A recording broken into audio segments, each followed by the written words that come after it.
في نصايح كتير بنشوفها على السوشيال ميديا بتتكلم عن العلاقات، يعني مثلًا واحدة طلعت من علاقة تقول لِك تعملي بلوك وتختفي وما تتواصليش وكل الحاجات دي، كل الحاجات دي ممكن تكون فعّالة بس هي مش علاج، هي مسكِّن في حالات معيّنة.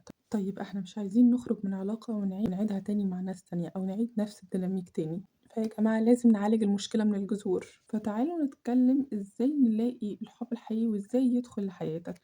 في خطوات لازم تتعمل وتبدأ بيها عشان تقدر تدخّل في حياتك حُب مبني على تقدير واحترام واستحقاق عالي.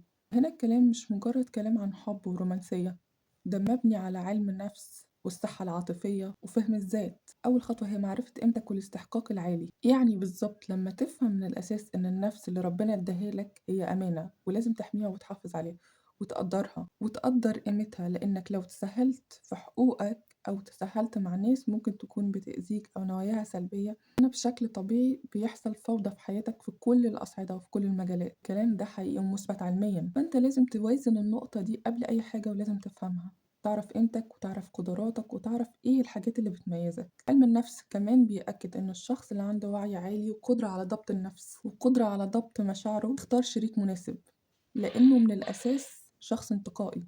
وبالتالي بيستجيب للعلاقات الصحية بشكل أكبر. الفكرة التانية أو النقطة التانية هي مدى صحية الطفل الداخلي والشفاء من الجروح السابقة. أنا عملت لكم حلقة قبل كده عن الطفل الداخلي وعن طرق العلاج وأهم المؤشرات وإزاي تعرف إنك عندك مشاكل في الطفل الداخلي. ارجعوا ليها وشوفوها.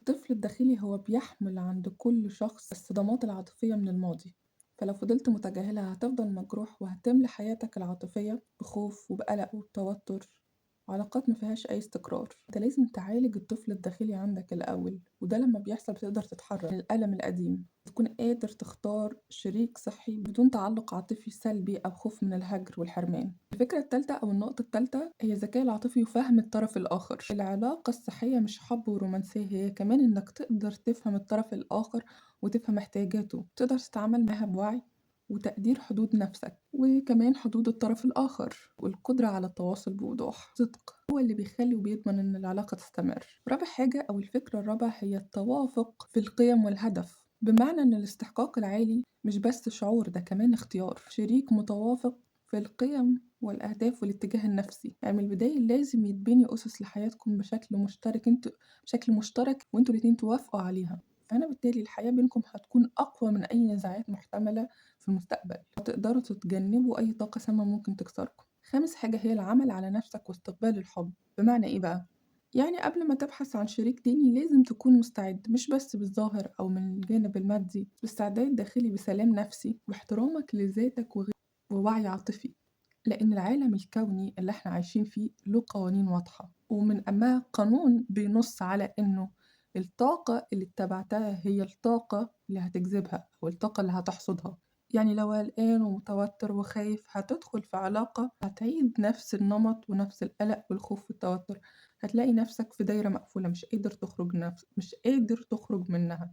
وده السبب إنك لازم تتعلم أولًا ضبط النفس وضبط المشاعر، ولازم تفهم معنى وأهمية السلام النفسي. وهنا أنت ممكن تفكر إن ده مش عدل، وإنه طب إمتى العوض بيدخل لما بنطلع من علاقة سامة أو لما بنطلع من علاقة وإحنا مكسورين منها. بس خليني أقول لك حاجة مهمة أوي، وهي إن الله لا يغير ما بقوم حتى يغيروا ما بأنفسهم. لازم ترضى ولازم تسلم أمرك لله، وحالتك النفسية تكون متوازنة بالفعل قبل ما تدخل علاقة. ما تدخلش علاقة وأنت عندك مشاكل نفسية أو عندك عدم ثقة في الناس أو عندك خوف من الهجر أو خوف من الحرمان، لأن العلاقة بدل ما هتكون علاقة شفاء هتكون علاقة درس. هتدخل عشان تتعلم إنك تدي لنفسك بنفسك الحاجات اللي أنت كنت بتدور عليها في الطرف الآخر أو في الشريك. إذا لو عايز علاقة حب صحية لازم تبدأ بنفسك، تعرف قيمتك وتتعلم الذكاء العاطفي وتعرف بالظبط إيه هي حدودك وقيمك اللي هتختار على أساسها. ودي أهم نقطة، إنك يكون عندك حدود واضحة، وأنا اتكلمت عن الموضوع ده بالتحديد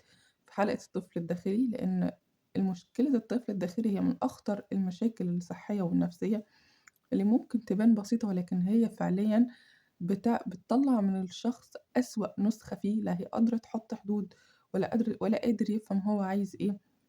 وممكن حتى توصله لحاجة شبه الشيزوفرينيا، بس هو مش انفصام في الشخصية، هو بيخليه يعمل حاجات هي مش حقيقته وملهاش أي صلة بالشخصية الحقيقية بتاعته. فارجعوا للفيديو ده وشوفوه لإني شرحت كل ده فيه، شرحت كمان طرق العلاج. فخلّونا نقول هنا إن المفتاح مش شخص، المفتاح إنك تلاقي نفسك أولًا، وزي ما قال أحد علماء علم النفس: "لا أحد يحب بعمق إلا إذا فهم نفسه بعمق." يعني علاقاتنا هي مراية اللي بيدور جوانا، مراية للجروح والمشاكل اللي عندنا، لازم نشافيها ولازم نفهم نقطة مهمة، إنه مش أي حد ينفع يكون شريك، ومش أي حد يدينا الحب ده الشخص الصح. وبس ده الفيديو بتاع النهاردة، وأتمنى إنكم تكونوا اتعلمتوا حاجة ولو حاجة بسيطة، لأن الموضوع مش بسيط. أشوفكم في فيديو جديد. باي.